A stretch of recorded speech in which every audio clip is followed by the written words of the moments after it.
પરીક્ષા આ બાજુ કંચનભાઈ આવી જાય. પેલા બેન કે પાછળ બેઠા ને તમે અહીંયા આવી જાઓ. પેલી ફાઇલો જરા હટાવી દો તો બેસી શકે એટલા માટે ખુરશી ઉપર નાખી દો.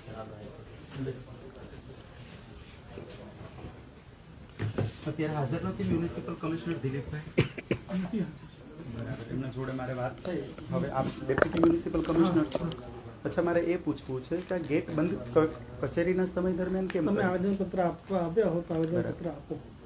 નહીં, પણ આ ગેટ બંધ કરવાનું કારણ શું એ પૂછી રહ્યો છું. કારણ કે કચેરી સમય દરમિયાન ગેટ બંધ કરી શકાય નહીં. આ પબ્લિક પ્રોપર્ટી છે, આ કોઈ પ્રાઇવેટ પ્રોપર્ટી નથી. બીજું કે કોઈ હથિયારો સાથે લોકો એકઠા નથી થયા, કોઈ જ આતંકવાદી કે ત્રાસવાદી લોકો નથી. તો આ ગેટ બંધ કરવાનું કારણ શું? કારણ કે 4 કલાકથી અમે લોકો હેરાન પરેશાન થઈ રહ્યા છે. દિલીપભાઈને રિંગ કરી, દિલીપભાઈએ કીધું કે સાહેબ હું ખોલાવડાવું છું. એ પછી તમારા અશ્વિની કુમાર શહેરી વિકાસ વિભાગના અગ્ર સચિવ જે છે, અધિક મુખ્ય સચિવ, એમને કીધું, રાજકુમારને કીધું, તમારા ચીફ સેક્રેટરી. તો મૂળ વાત છે કે આટલો ગેટ બંધ કરીને પરેશાન કરવાનું કારણ શું છે એ મને સમજાતું નથી. આવેદનપત્ર આપી નહીં, પણ આ ગેટ બંધ કેમ કર્યો છે એનું કારણ ના હોય તો હું કેવી રીતે જવાબ આપું? તમારા ધ્યાન ઉપર જ નથી આખું પ્રકરણ, ખરેખર ધ્યાન ઉપર નથી. એટલે શું કયું પ્રકરણ તમને તમે 10 થી 15 માણસની અંદર આવવાનું એક પણ માણસ અહીંયા કોણ છે? આસિસ્ટન્ટ તમે કે જમીન આવીએ આપણે એસીપી સાહેબને ક્યાં ગયા? પેલા રાઠવા, એસીપી રાઠવા. એક પણ માણસ પરવાનગી વગર, પરવાનગી તો જોકે આમાં કોઈ કમ્પાઉન્ડમાં એક પણ માણસ નહોતો આવ્યો જે બધા બહેનોને સૌથી પહેલા શાંતિપૂર્વક રીતે આવવા દીધા. પછી બધા ભાઈઓ આવ્યા, પત્રકારો આવ્યા. મૂળ વાત એ છે કે તમે પણ વંચિત સમુદાયથી બિલોંગ કરી રહ્યા છો. આમાં મોટા ભાગના લોકો છે એ આ દેશના ખૂબ જ દબાયેલા કચડાયેલા લોકો છે. એમના રાઇટ્સ માટેની માગણી માટે એ લોકો આવી રહ્યા છે. હવે માગણી માટે જ તમે એમને એન્ટ્રી જ નહીં આપો તો પછી શું થશે? અંદાજે 3 કલાક પહેલા મારા વહીવટી અધિકારીને મોકલ્યા હતા અને કહ્યું હતું કે ભાઈ 10-15 માણસ જો અંદર આવવા તૈયાર હોય તો અમે ગેટ ખોલાવીને અંદર આવવા દઈએ અને આવેદનપત્ર સ્વીકારી લઈએ. જો અમે અહીંયા બેઠા છીએ, તમારા જોડે કોઈ ઉદ્ધત વર્તન નથી કર્યું કે કોઈ તમારી ઓફિસમાં કોઈ તોડફોડ નથી કર્યું. અમે ભારતના બંધારણને માનવાવાળા લોકો છે અને આ સિસ્ટમ જે છે, લોકતંત્ર છે, એને ફોલો કરવાવાળા લોકો છે. પણ વાત એ છે કે લોકોને એમના અધિકારોથી અટકાવી શકાય નહીં. કદાચ વડાપ્રધાનની ચેમ્બરમાં પણ જવું હોય તો કોઈ માણસને આવી રીતે તાળાબંધ બાબત જ નથી. અમને અટકાવે છે કાયદેસર જે ઓફિસ પ્રિમાઇસીસ છે એની પણ કેપેસિટી હોય. તમે એવું કે 500 માણસ નહીં ચેમ્બરમાં આવે તો અમે સમજીએ છીએ. આ તમારી ચેમ્બર બિલકુલ નાની છે, આમાં ખાલી 10 લોકો સમાઈ શકે. એટલા માટે જ કહ્યું હતું 10 થી 15 જણા માટે. અંદાજે 3 કલાક પહેલા કહ્યું હતું કે 10 થી 15 જણા આવે હું આવેદનપત્ર લેવા તૈયાર છું. પણ અમારા ત્યાં તો ગેટ જ બંધ હતો તો કઈ રીતે લઈ શકાય? તમે તૈયાર થાવ પછી ખુલે છો. અત્યારે મને તમે આવેદનપત્ર આપો, આની સીધી વાત છે. આવેદનપત્ર આપવા માટે જ આવ્યા છે, પણ 4 કલાક પરેશાન થયા છે તો તમારી જવાબદારી છે. કારણ કે તમારો પગાર લોકોના ટેક્સના પૈસામાંથી આવી રહ્યો છે. તમે પબ્લિક સર્વન્ટ છો, તમે લોકોના નોકર છો અને લોકોના નોકર થઈને લોકોને પરેશાની આપી રહ્યા છો. એટલા માટે અમારે કેવું પડી રહ્યું છે. પરેશાની કરી નથી. અરે 4 કલાકથી હેરાન થયા અમે લોકો યાર. કહ્યું ને આ બહેનો હેરાન થઈ, ગર્ભવતી બહેનો હેરાન થઈ છે, નાના બાળકો વાળી બહેનો. જે મારે કાર્યવાહી કરવાની હોય એના માટે હું એને મોકલી શકું. અમે આપવા માટે જ આવ્યા છે, પણ આ ગેટ બંધ કરવાની પ્રવૃત્તિ હવે બીજી વખત ક્યારેય ન થવી જોઈએ. આપણે સ્પષ્ટ કહી દઈએ છીએ કાયદો અને વ્યવસ્થાનો તમે ભંગ કરી રહ્યા છો. એટલા માટે તમને આ ચેતવણી આપીએ છીએ કે હવે ક્યારેય ગેટ બંધ નહીં કરતા. સાંભળો, આ વસ્તુ ખોટી છે, આ ગેરકાયદેસર છે. તમારી મર્યાદા ન ચૂકો. મારી મર્યાદા મને ખબર છે. મારે પણ કાયદો અને વ્યવસ્થાની પરિસ્થિતિ ઓફિસમાં જળવાઈ જોવાનું હોય. અમે કોઈ જ વિભાગે પણ જોવાનું હોય કે કાયદો અને વ્યવસ્થાની પરિસ્થિતિ જળવાય. એના પોલીસ ઓફિસર તમે નિર્ણય લેવાનો રહે. આ લોકો પહેલા સંજોગો અનુસાર નિર્ણય લેવાનો રહે. બરાબર? અરે બિલકુલ નિર્ણયો લેવાની છૂટ છે, પણ નિર્ણયો પ્રજાહિતના વિરોધના, રાષ્ટ્ર વિરોધી નિર્ણયો નહીં લેવા જોઈએ. તમે તમારું જે વિચારો વિચારી શકો છો. અમે કોઈ પ્રજાહિતના ના હોય એવા નિર્ણયો લેતા નથી. બરાબર છે?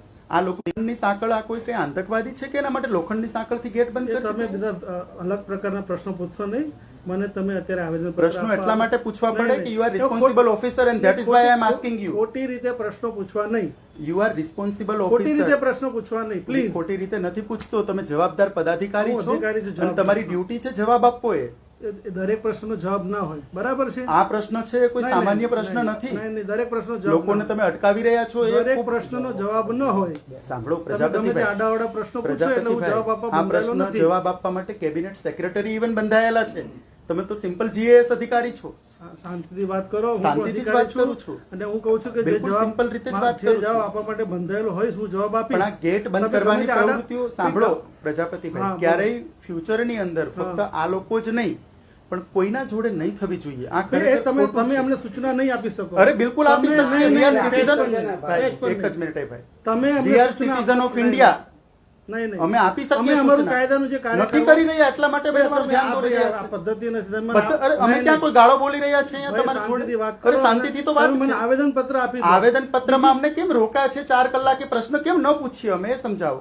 મારે તમને કેટલી વખત જવાબ આપવાનો? એકનો એક જવાબ મારે તમને કેટલી વખત આપવાનો? બિલકુલ આપવો પડે, કારણ કે તમારા જવાબથી અમે સંતુષ્ટ નથી એટલા માટે પૂછી રહ્યા હું છે એ જ કહું છું કે 3 કલાક પહેલા અધિકારી મોકલ્યા હતા. એક જ મિનિટ. દિલીપભાઈનો ફોન આવ્યો. દિલીપભાઈએ કીધું કે હું ખોલાવડાવું છું. તમારા જે અધિકારી છે, તમારાથી સિનિયર છે, તમારા કમિશનર, એ કમિશનરની સૂચના છતાંય દરવાજો ન ખુલ્યો. યાર આવું કેમ? અહીંથી અમે રિયલમાં સાચું કહું છું, મને દુઃખ નહીં લગાડતા. તમારી ઉંમર મોટી છે, હું રિસ્પેક્ટ કરું છું, બરાબર. વાત એ છે કે દિલીપભાઈ કમિશનર છે, એ માણસે, તમે એમને પૂછજો, મને કોલ કર્યો છે, વાત થઈ, એણે કીધું સાહેબ હું દરવાજો ખોલાવું છું. કમિશનરની સૂચના છતાં 4 કલાક દરવાજો ન ખુલે. યાર જુઓ, પૂછો, આ માણસ ત્યાં હાજર હતા, બીજા લોકો દરવાજો હાજર ક્યારે હતા. ખુલે? જ્યારે રિસ્ટ્રિક્ટેડ માણસો આવે ત્યારે ખુલે. બરાબર. બરાબર. એના માટે કેવડાવ્યું હતું કે 10-15 માણસો આવવા તૈયાર હોય બરાબર. તો અમે દરવાજો ખોલીને આવવા દઈએ, પણ એના માટે તમારા તરફથી કોઈ રિસ્પોન્સ મળ્યો નથી. બરાબર. બરાબર છે.